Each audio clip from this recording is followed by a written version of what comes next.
SJ. Welcome to Mvskoke Radio, your weekly source for tribal and community news, interesting guests and discussions, plus a local events calendar.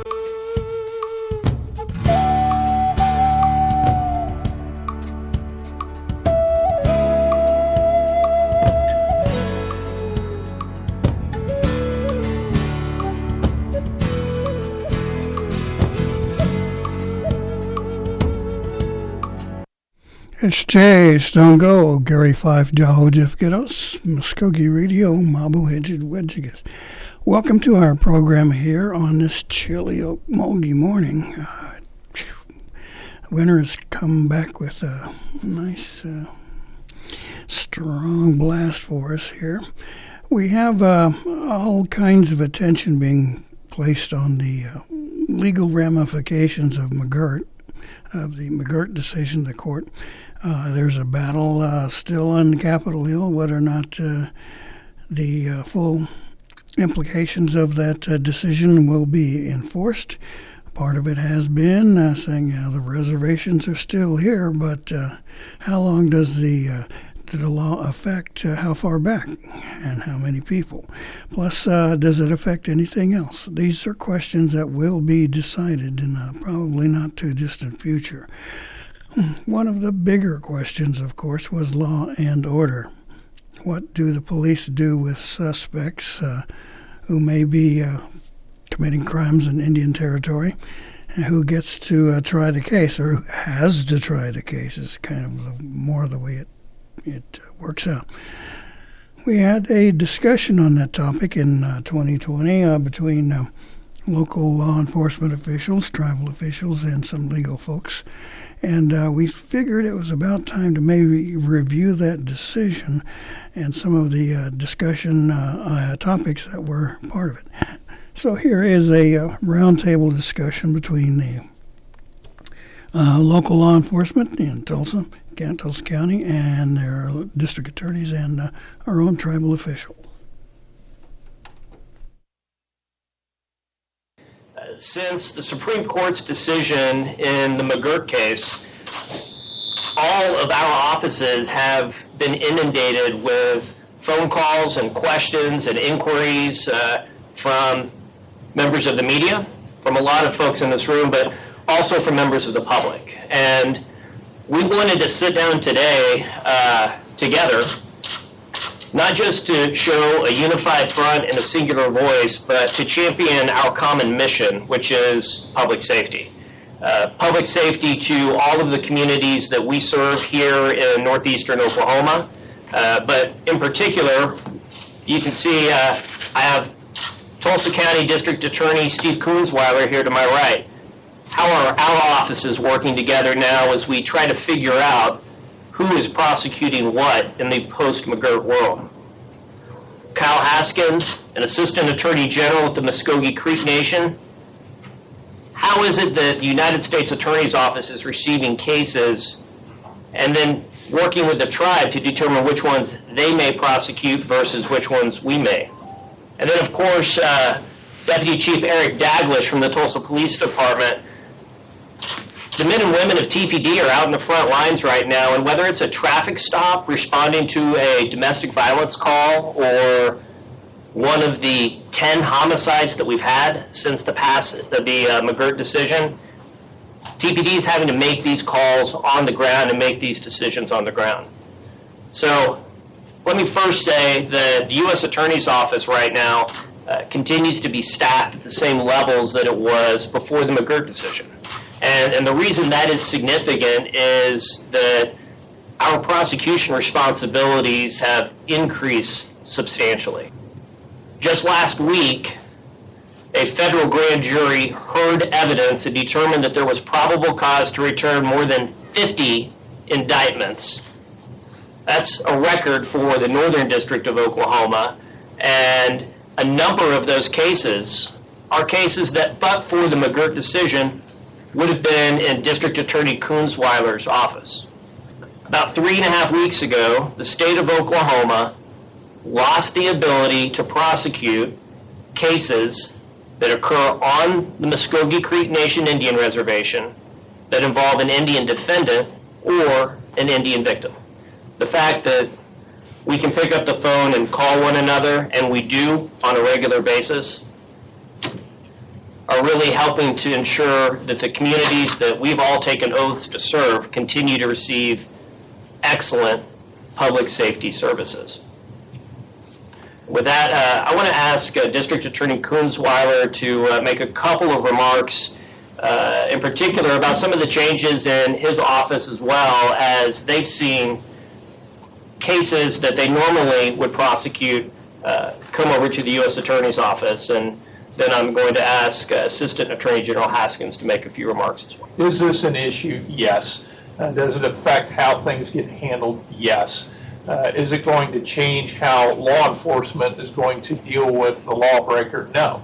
We're going to make sure that justice is served. And I'm going to ask Assistant Attorney General Haskins to jump in real quick, and then we'll ask Deputy Chief to provide that law enforcement perspective.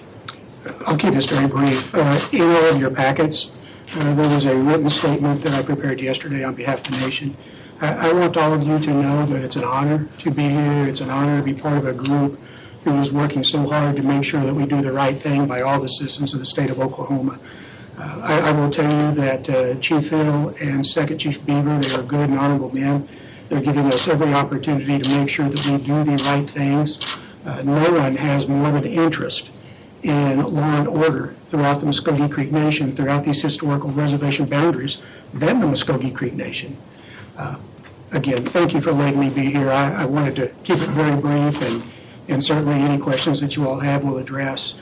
But it's a good day, and it's a good opportunity to make sure that we are doing the right things as is provided for by federal law. Thank you. Chief? I will say up front, and I think Trent alluded to this, it is something that for law enforcement we are learning more about every day. We woke up and came to work one day and protocols and systems had changed dramatically. So since that day we have been in the process of making sure our officers have the guidance and the information needed to make decisions correctly on the front end so that we can limit the amount of work that has to be done on the back end to decide jurisdictional issues or who will prosecute, etc. What the scope of our officers' authority is, and all of those questions we want to provide for our officers up front. And to Trent's point, if this occurred today, during the day, we could probably get answers fairly quickly. If this occurred at 2 or 3 in the morning for a young officer, resources are a little more limited. So we want to make sure they have those answers. I want to stress that when I talk about processes and protocols changing, nothing has changed in terms of citizens dialing 911. If they call 911 and they ask for an officer to come, we are coming. We are not screening on the front end of our phone calls, asking questions about nationality or Indian status. We're sending an officer there to handle that call, and they will make those decisions and those determinations once they show up. But the important thing is to get an officer where they're needed immediately, and that is still occurring. So other than that, I will do my very best to answer questions, and if I don't know the answer to something, I'm going to tell you that up front. So appreciate the opportunity to be here. Before we jump into Q&A, I want to provide a couple of updates on some items that, as my colleagues spoke, I was reminded of. And first, this is a very fluid situation. In fact, there was a discussion among us whether or not even having a press conference today was too early, because we're still learning so much on a day-to-day basis about how we interact now with one another and who to call when incidents occur. Just a few weeks ago, we had an officer who encountered a woman during a traffic stop who claimed to be Native American. She said, "I'm a member of the Seneca Cayuga Nation." It was here on the Mvskoke Creek Reservation, and the officer had to figure out, what is it that I'm supposed to do? Do I have jurisdiction? Do I have authority over this individual? Well, the Seneca Cayuga membership office wasn't open at 2 a.m. She didn't have any type of identification that showed that she was a tribal member, not a citizenship card from the nation, not a certified degree of Indian blood CDIB card from the Department of the Interior. And so that officer called one of our prosecutors and was advised, follow through, do your job, follow through with public safety. And she was taken into custody for the incident that occurred, and turns out the next day when they went back to look to make sure they had not improperly placed somebody under detention, she wasn't telling the truth. She was not, in fact, a Native American citizen. And that's something right now that the officers on the streets are seeing and hearing quite a bit, I'm told anecdotally. And so, sure, it's no surprise to anyone that folks sometimes lie when they get pulled over, maybe about where they were going or how fast they were traveling or they thought they were traveling. But now our officers are hearing a lot, I'm Indian, because people think it's a get-out-of-jail-free card all of a sudden, and that's not at all what it is. U.S. Attorney Shores talked about this idea that people lie when they're being pulled over or contacted.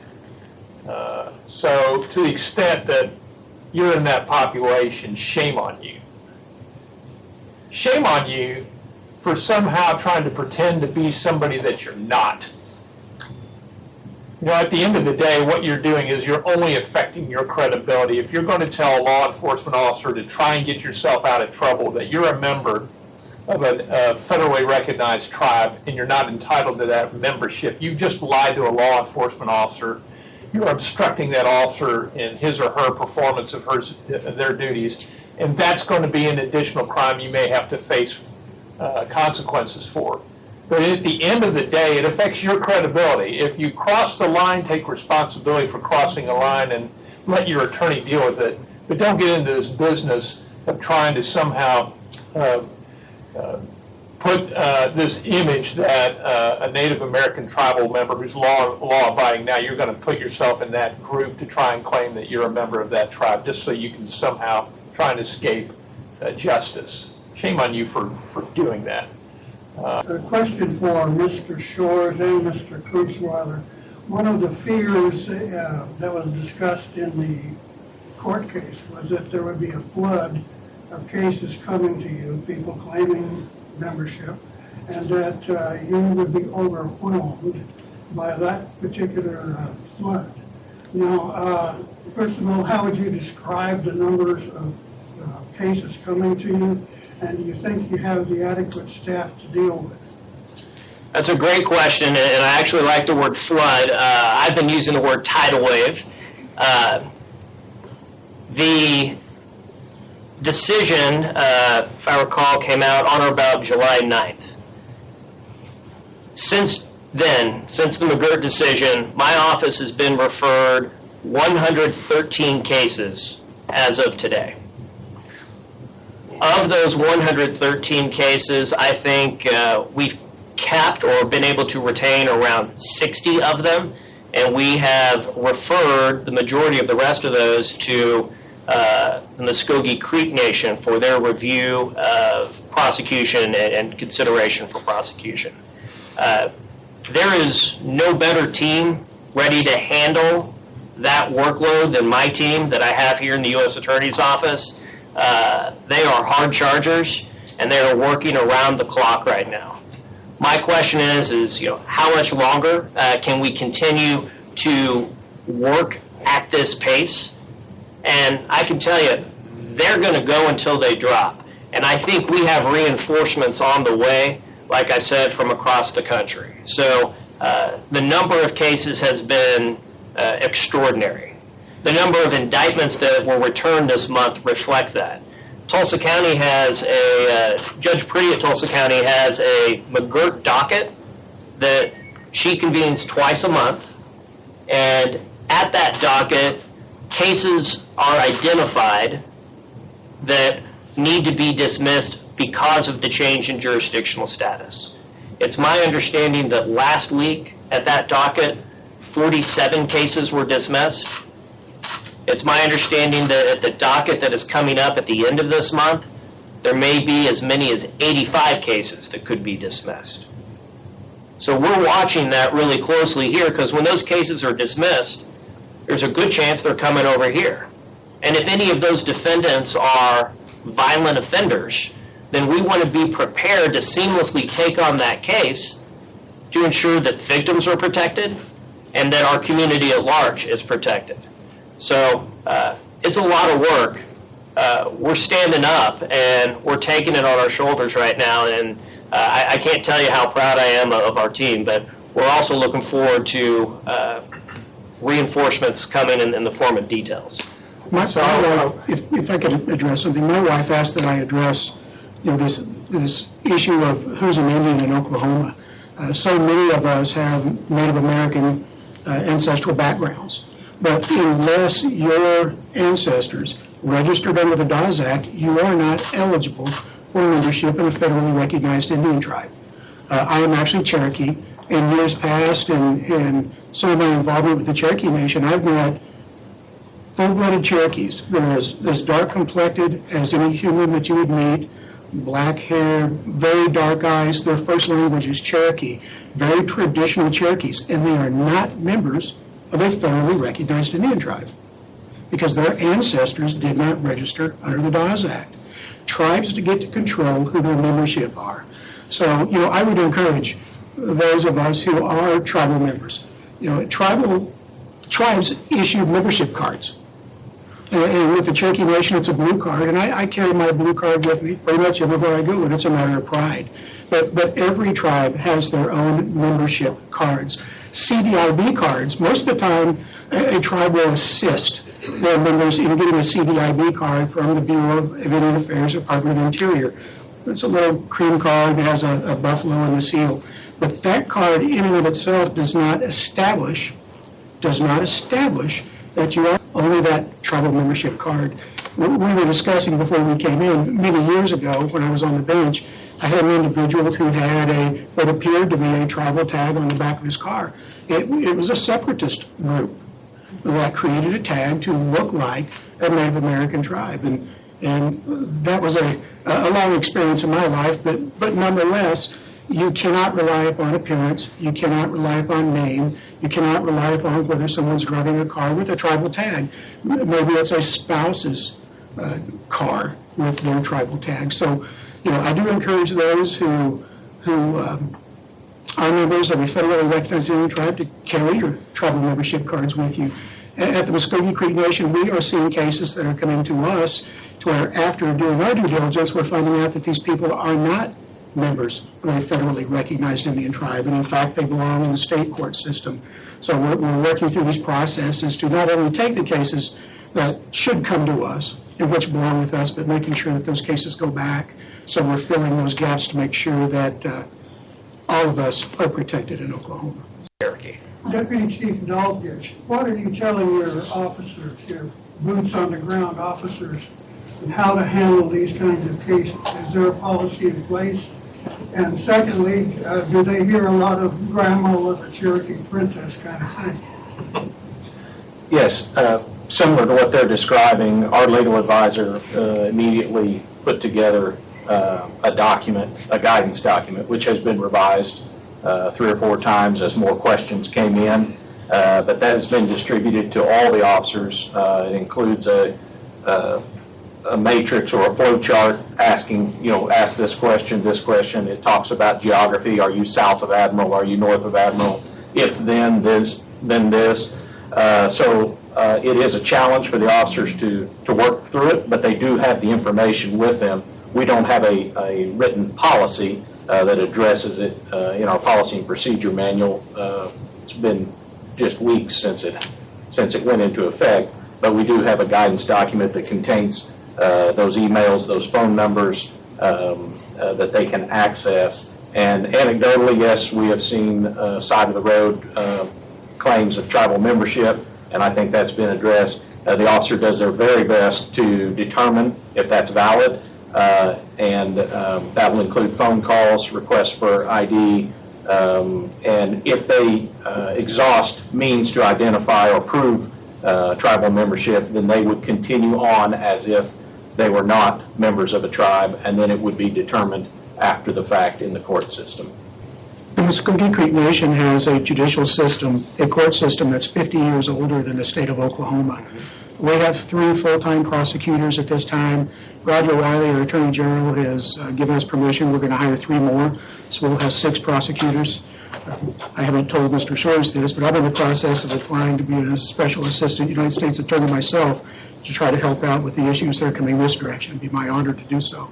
I do want to let you know everybody is responding to what's going on. It was really impossible to anticipate what the United States Supreme Court was going to do.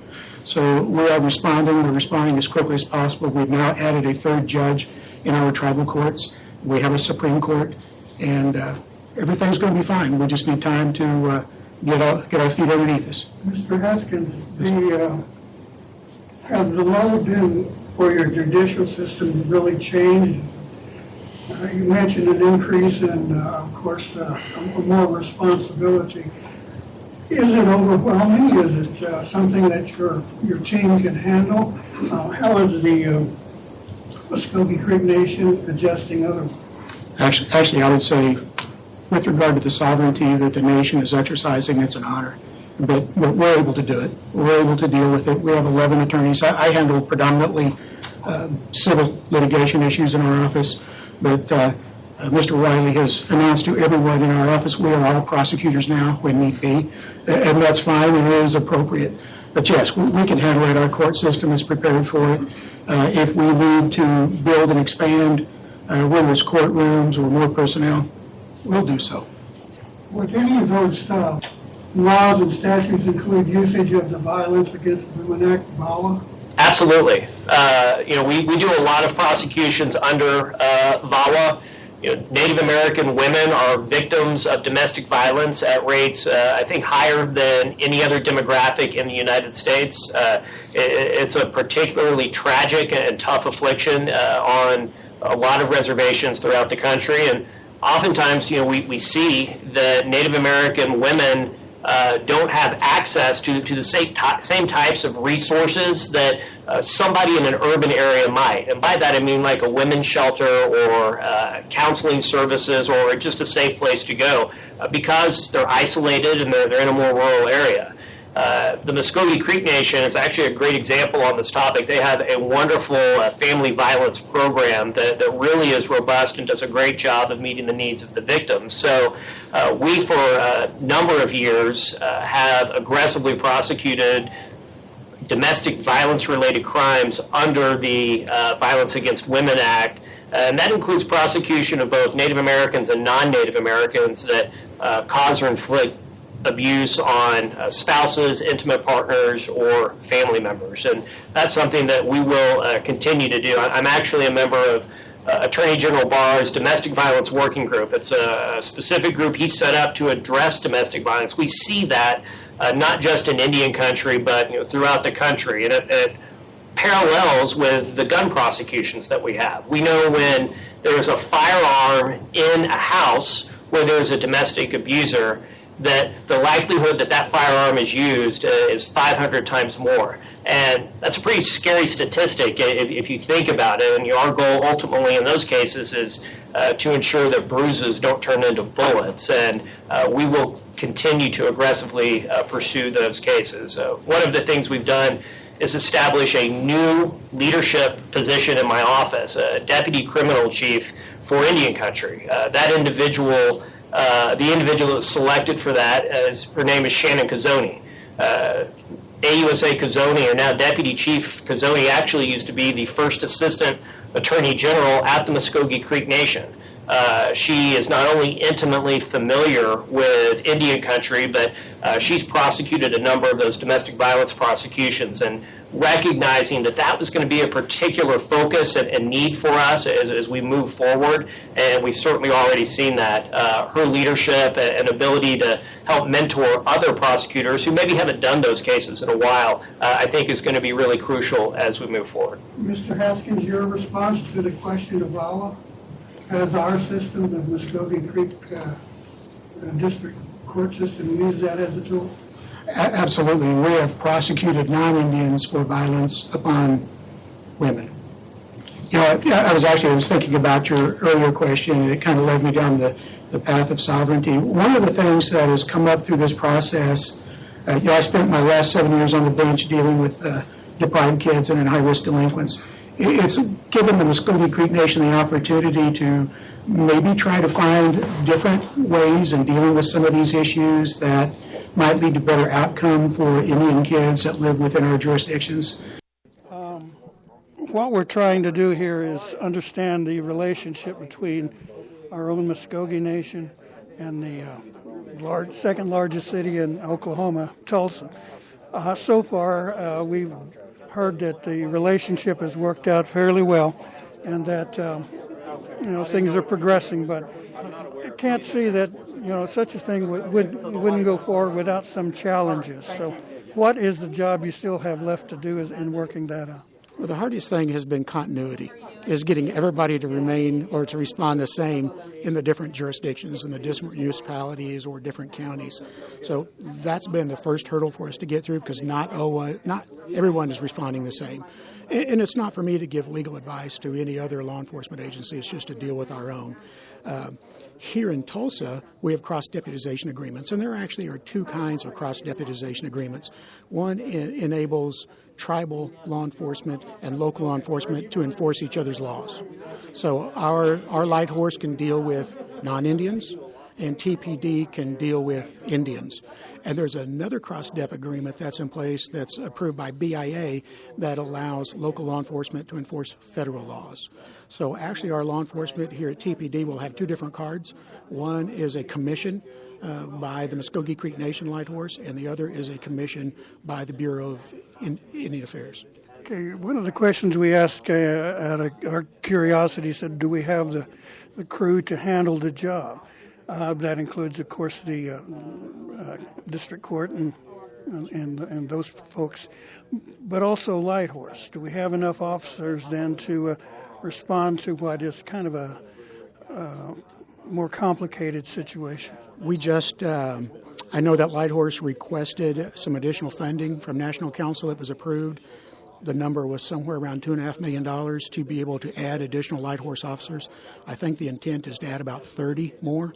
I wish that Chief Wind was here. He's got COVID, so he'd been able to answer that question more specifically as to what his plans are. But yes, we are doing everything that's necessary to be able to step up. My only real regret right now is trying to make sure that we have all area law enforcement agencies sharing cross-step agreements, because what will happen is if there is no cross-step agreement and a local law enforcement officer pulls over an American Indian and it turns out that it's a federal offense, they literally can't do anything except for dispatch out for the FBI to respond or whatever appropriate law enforcement agency. So you've got to call someone else in to come in and be able to respond to that offense. So some of that's the salesmanship that you were talking about, is trying to convince everybody to move in the same direction, have the same responses. One of the things that I have asked all the law enforcement agencies I've been dealing with is, in the event that there's an issue about someone's Indianness, as to whether they are a member of a federally recognized Indian tribe, deal with them as a non-Indian, go through your normal processes and procedures. The burden is upon that person to prove that they're a member of a federally recognized Indian tribe. Where we're running into difficulties are, just as Trent was saying, individuals holding themselves out as Native Americans, and they're just simply not. They're lying, or they're carrying identification around with them that is counterfeit or stolen. None of that should surprise anyone. So, the new defense du jour is claiming you're an Indian in all courts to try to avoid any repercussions or consequences for your actions. One of the things I think that maybe was not discussed is people in Oklahoma, a lot of them do have Indian blood and some part of an ancestry, but not necessarily membership. Huge difference there. So if someone says, the Cherokee Princess thing, and says that should get me out, what does the Mvskoke Creek Nation do? How do you respond? Light Horse has immediate access to our database to determine our citizenship. Each tribe they're very protective of their citizenship, so we can't access anyone else's information. I know the Cherokee Nation, has a huge citizenship. They're very easy to access and get their information. So for the officer that's on the street, if they're Creek or if they're Cherokee, those things can be established very quickly. But remember, this is about any member of any Indian tribe that might be in the state of Oklahoma at the time that an offense is created. So they may be from Arizona, they may be from South Dakota, or anywhere else in the country, but have committed an offense in the state of Oklahoma. So they are still subject to the Murphy-McGirt analysis. Gary Fife with Mvskoke Media. Yes. You've got a huge challenge ahead of you. You've got second largest city in Oklahoma and fourth largest tribe in the country. What do you see as the challenges now that are facing you? Well, yeah, I'll start where I finished in my comments, which is, there's a lot of complicated issues that are out there. I'm mostly concerned about how victims are going to be dealt with. I'm very worried about children's cases, delinquent, deprived cases. I'm very worried about, this concept that we have to deal with people who have highly addictive issues. Oklahoma has learned that it's very expensive to run a penal system. And I would imagine the Mvskoke Creek Nation has to be thinking of that too, there's obviously there are expenses associated with all these programs. And so as we've been trying to divert off those folks I always say that there are people that you're frightened of, murderers, rapists, robbers, those kind of folks. And then there's those people that you're angry at, the people that keep on ringing the bell, right? They're going into a retail establishment, stealing things. They're committing drug or alcohol-related offenses, and you know what's going on. They're addicted. And you need to figure out, how do I keep them from getting into the penal system, as in being sentenced to prison, and can I put together some kind of alternative to incarceration program? Well, that takes time and money and resources. And so we've got a very well-established program. Obviously, if you watch it on the news, we do really well with women in recovery and the men's first step program. We got the drug court, DUI court, mental health court, veterans treatment court, mental health court. All those programs. Those are the things that I'm hopeful that any other prosecution authority will be trying to figure out, all right, well, how can we handle these particular issues and doing it in a way that brings justice to the public, so that they're assured that people aren't reoffending, and then to hopefully rehabilitate those people who've been injured, whether it's something from their past in a juvenile case, or whether it's something that's just, they just don't know how to deal with their addiction. Pick it up there. We were interested, of course, in what happens down on Tulsa streets. You've got situations there. We've heard of a number of cases coming out of course, prison, people wanting to make a new trial and things like that. Is there any sort of similar situation that your department and officers are experiencing?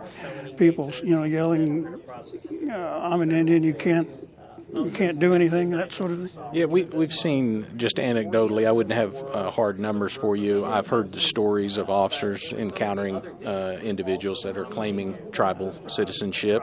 And, of course, our officers are being trained now to ask specific questions once they arrive, so that we can get those jurisdictional issues addressed immediately, rather than once we're an hour into an incident determining that the victim or the suspect is an Indian and having to reroute to another direction. But once those questions are answered, then we can designate appropriately where the case needs to go. In terms of confirming it, the officer, a part of their training now is to ask those questions, would be asking for a citizenship card. If that's unavailable, it would be calling the membership offices and trying to confirm, and they've been very responsive in that regard. So that's been a great help. But if they have exhausted all resources in trying to determine citizenship, then they would proceed as if Indian status was not an issue, and then we would rely on the court system to determine if it needs to be rerouted to either the Creek Nation or the federal government. Mr. Short, I'll try and be quick here. Excuse me.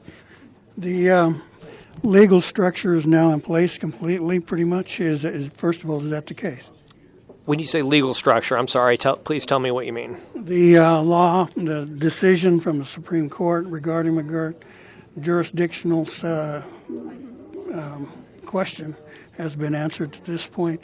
What does that mean for your office now? Where do you go from here? I see. Yes, the Supreme Court's decision in McGirt is final. The mandate has issued, and frankly, since the decision came down, the United States has been acting in its regard as the primary prosecutor for cases that involve Indian defendants or Indian victims. Since the McGirt decision, the state lost its ability to prosecute Indian defendants or non-Indians that committed crimes against Indian victims that occurred here in the Mvskoke Creek Nation Reservation, where we are today. Okay, as the implementation of this decision is now going forward, we're seeing a number of cases now that are being asked to be reviewed, and I presume that's going to really draw heavily on federal resources. So what's the task there? Do you need to add? Do you need to get in there and spend a lot of midnight hours burning candle? Where do you go? Well, there has been a tsunami of cases that have come our way, and my team is stepping up with the resources we have in place to work 24/7. They're working weekends, they're working evenings to make sure that we not only uphold our trust responsibility to the Mvskoke Creek Nation, but to all the citizens here in Northern District of Oklahoma. The next step is hopefully that we'll have volunteers from other U.S. attorneys' offices across the country that can come in and can volunteer to prosecute cases here to help us bridge the gap, so to speak, until more permanent resources can be put in place in the form of federal prosecutors and legal support staff and victim witness coordinators that will be here on a permanent and ongoing basis. Okay, that was a piece from Mvskoke Radio back in, let's see, where was it? Law enforcement officials in Tulsa and tribal officials trying to figure out how to deal with the questions now facing them from August 2020. So we'll take a short pause here, and then we'll be back. Another question facing American society is the changing attitudes toward mascots and statues representing parts of American history that were being questioned by Native Americans. So please stay with us here on Mvskoke Radio.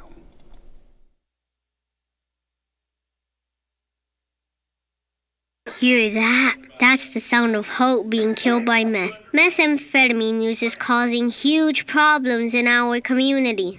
Hear that? That's the sound of something you can do about it. Events like rodeo, res ball, and family time can help keep kids away from meth. Talk to your kids. Keep our culture alive. A message from the Partnership for a Drug-Free America and the National Congress of American Indians. Learn more at ncai.org.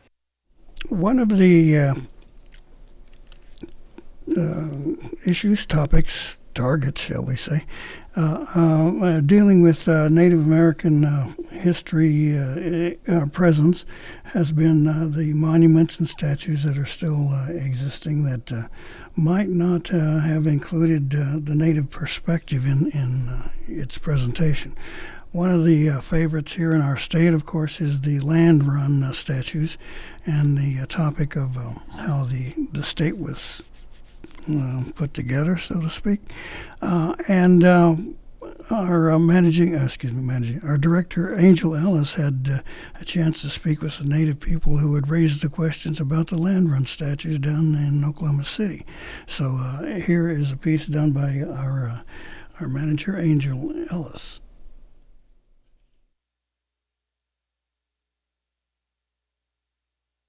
So I am talking with Frances Danger, and she is a member of SPIRIT, which is the Society to Protect Indigenous Rights and Indigenous Treaties. Could you give us just an overall view of what that group is and what they do, and how they are made up and who they represent?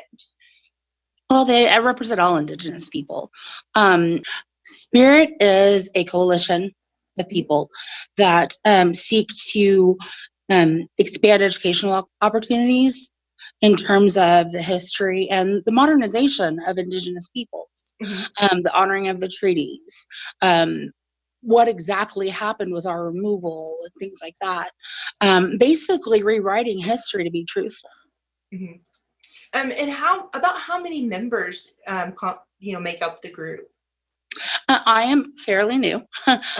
Brenda Golden is the one who really does run it, and she reached out to me because we are friends on Facebook, and I've been very outspoken about the statues, Confederate statues, and the statues of Columbus being removed. And I made an offhand comment that I was coming for the land run monument next. And she reached out to me about this protest, about this peaceful protest, this sit-in, to really draw attention to the fact that we've been erased from the history of the land run. It was the westward expansion that resulted in our removal that brought us here, and that's part of that history. So Sure. Can you tell us a little bit about this demonstration, this peaceful gathering that's being planned, and just the basic, like, you can start with the basic, like who, what, when, where's, and then we'll kind of dive in a little bit into more of that, like the political side and the historical importance of it. Well, it's put on my spirit, and we have partnered with Black Lives Matter. We have had several people come on board. The ACLU is supportive of us, WAR, which is Whites Against Racism. Several other allies have come in to support us on this because it's such an important issue for us. Yeah, and the event that you're planning right now, I'm kind of looking over the social media page. So if anybody's wanting to kind of learn more about the group, Spirit Group, it says that on July 11th from, I believe, is it 10 to 5? Yes. And where are they meeting at? We will be meeting at the Centennial Monument. It is public land. We do have a permit that we applied for today. You will need to park in where Bass Pro Shops is, which is just a stone's throw from the memorial. Okay, and what's the plan like that? Like, what's the atmosphere plan to be like? What can you talk about? Are there going to be any speakers, music, drummers, things like that? We are encouraging people to bring their drums, show up and make noise, be heard. We are lining up speakers right now. We have reached out to several people and they've expressed interest. We're just trying to coordinate it all. This was supposed to be, what we thought to be a fairly small demonstration, and it has grown in a way that we're not used to as Indigenous people. We're used to not being heard and erased and silenced, and so the response has been overwhelming, and it's amazing. It's really great to see. Good. Have you guys ran into any barriers as you're planning this event? I hear that you've gotten your permit today, so it seems like from the planning and implementation side that you guys are permitted and everything's running smooth. Any other kind of problems you're having? Any issues on social media? Anyone kind of from an opposite opinion or standpoint giving you any hard time or anything like that? There will be a counter protest, which we welcome. You know, everyone should have a voice. Everyone should have the right to be heard. We do want to let people know that this is completely a peaceful sit-in. You know, we have no plans to deface or defile or topple or even tap that memorial. Right. Unfortunately, there has been not like a miscommunication in terms of what we were wanting to do. Right. And there's been a counter protest, and these counter protesters are very adamant about wanting to protect the statue to the point that they are going to be armed. And yeah, that's a concern.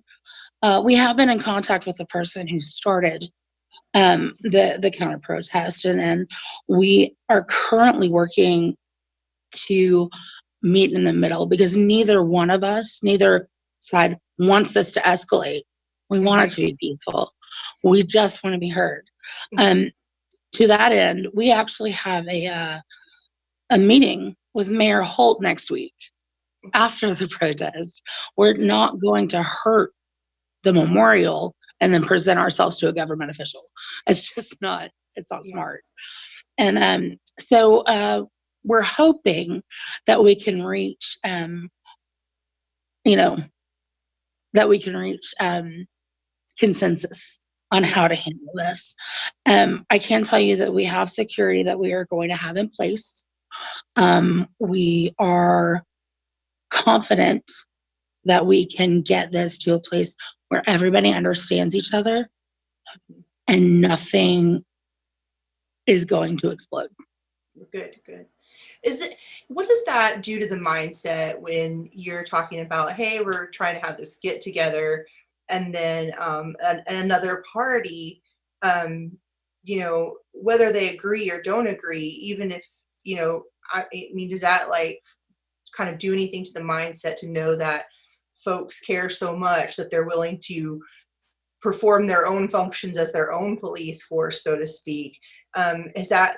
Has that affected anybody's, you know, willingness to attend? Or we have had people inquire about security, you know, but since the media coverage of the counter protest, this thing has ballooned for us. You know, people want to be there. They understand that this is important. And because of the reaction, how important this is. I mean, again, as Indigenous people, we are used to being silenced and erased. Our stories are gone from history. You know, this is just another way of silencing our voices. It is actually an example of the things that we're fighting against. I think we have a friend trying to join. Do you know Kendra Clements? Absolutely. Okay, She is all one of the co-organizers. Hello. Hey, Kendra. How are Hi. you? I'm good. How are you? Good. I was going to give you a moment to kind of introduce yourself. We were getting into it a little bit and chatting just a bit. Can you tell me your name and who you are and what you're representing? Sure. I'll give you time to get settled too.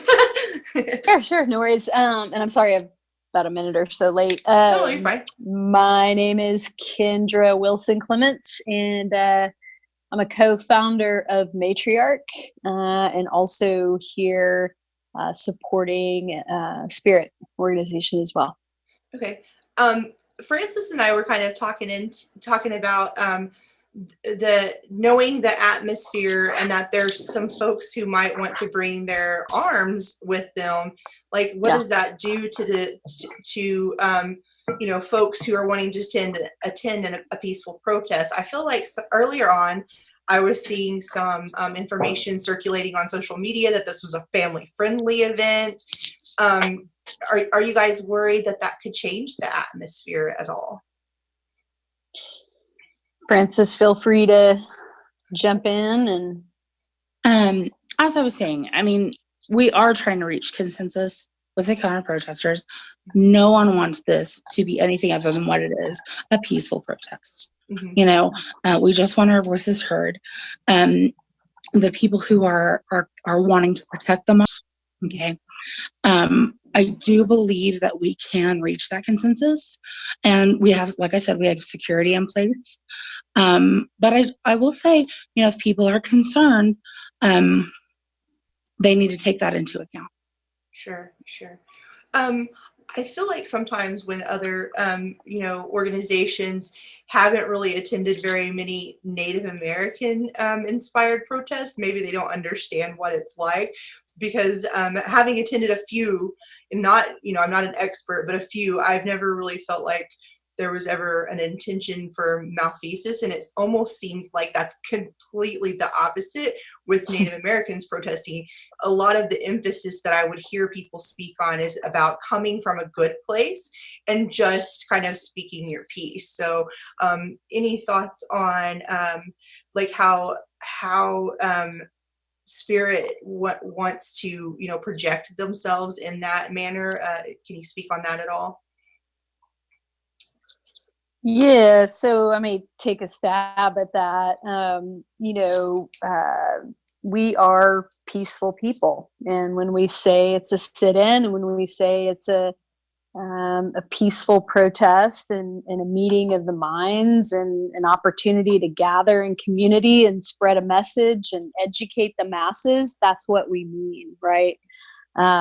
We're peaceful people, and we just want our voices to be heard, and we want our story to be told. And we know that, we're smart enough to know that voices aren't heard when anger inserts the room, right? When anger steps in, it all falls on deaf ears, right? And so, we're there to educate. We're there to gather in community. We're there to draw attention to something that, a piece of history that is a half truth, right?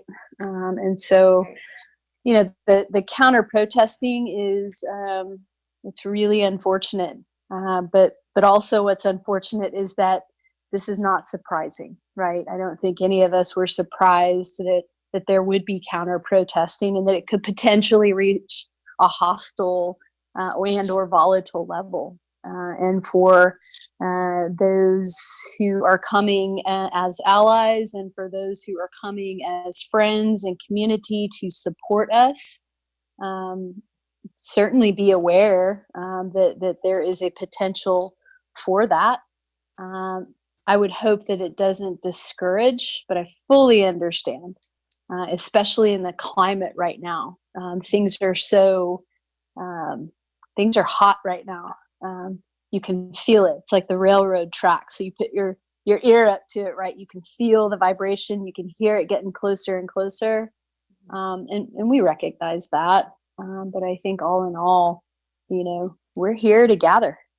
What we would love to have happen, and I think what is happening is first and foremost, I'm thankful for these opportunities to, get our message out, through you and through other outlets and through other media and press release opportunities. It's important, right? Because we get to, face forward. This is what we are. This is why we're going. And so I'm hopeful that these types of interviews are going to get the word out and just reinforce the message that we're there to peacefully have this day, right? Can you tell me a little bit about Matriarch too? I probably should have asked that in the beginning, and what it is and what it does, who it's made up of. Sure. So I'm a co-founder in the organization, and the other half of Matriarch is Sarah Adams Cornell. She's the other co-founder. We've been running Matriarch since about November of 2015, so going on 5 years now. And essentially what our mission is to help provide direct services and resources to Native women and our babies in our communities. We've got about 100 members, 2 chapters, one in Oklahoma City and one in Tulsa. And it seems that each year we're just, increasing our membership, increasing interest, and really making good movement in the direction to help our mamas, who in turn help babies, who in turn help community, right? And so that's a little bit about who we are. I wanted to ask either or both of you ladies to kind of give me your insights on the fact that we even have a sculpture portraying this.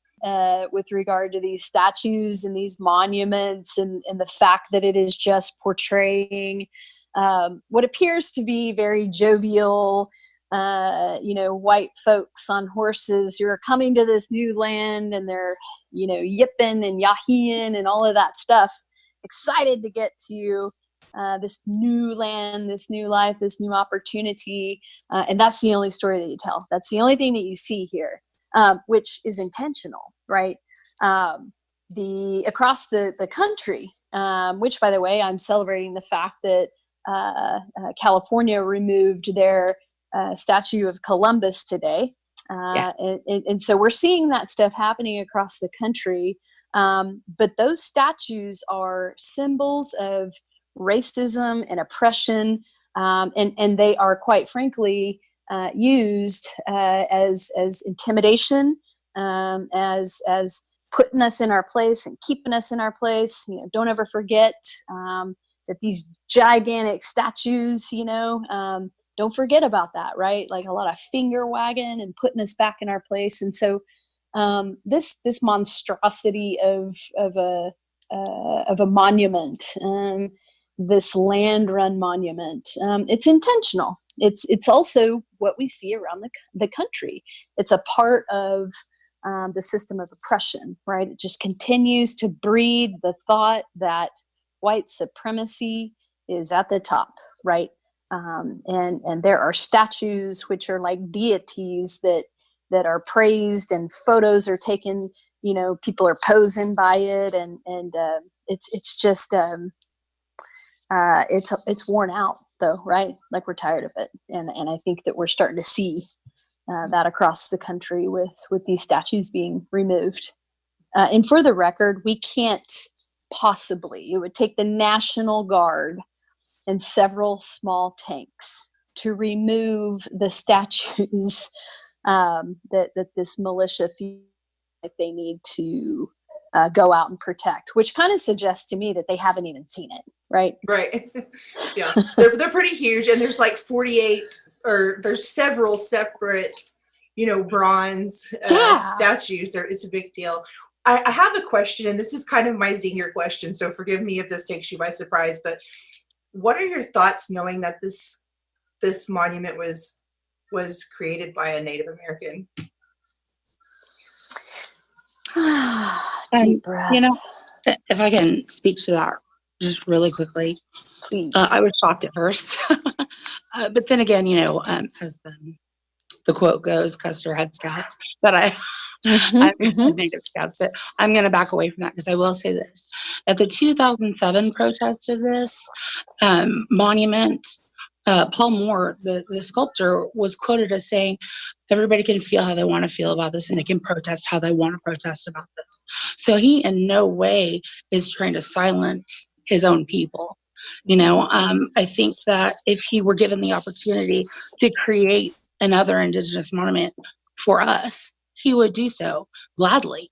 I just want to see the update. I want to see our story told.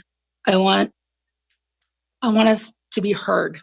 And that's part of why we're here. We want to educate people. We want to let them know that there's a whole other history out there that is untold. When I see that land run monument, I hear the voices of my ancestors. I hear them, and they're not being heard.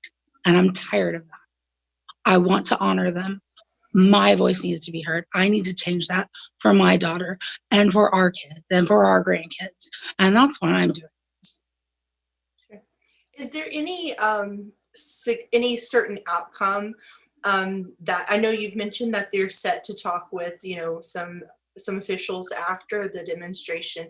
Is there some goal in mind when it comes to the demonstration beyond just educating? What is there any kind of lobby maybe our state and ask that they consider altering or taking it off or anything like that? Is there an end game or an end goal? our ultimate goal is removal. I mean, you know, however, we're not unreasonable. We can compromise, you know. The main goal is education.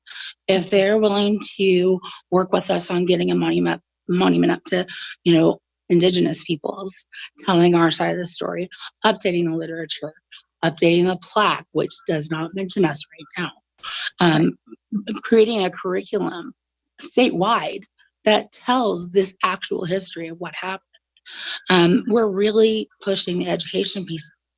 It's like I said, our voices are not heard right now. We want to be heard, and we want it to be truthful. Awesome.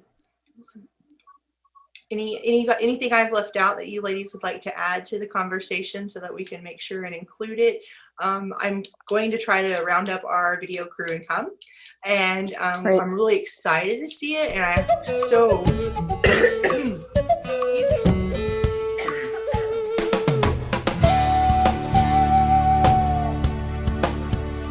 You've been listening to Mvskoke Radio. Join us again next week for more local, tribal, and community news and updates. Mvskoke.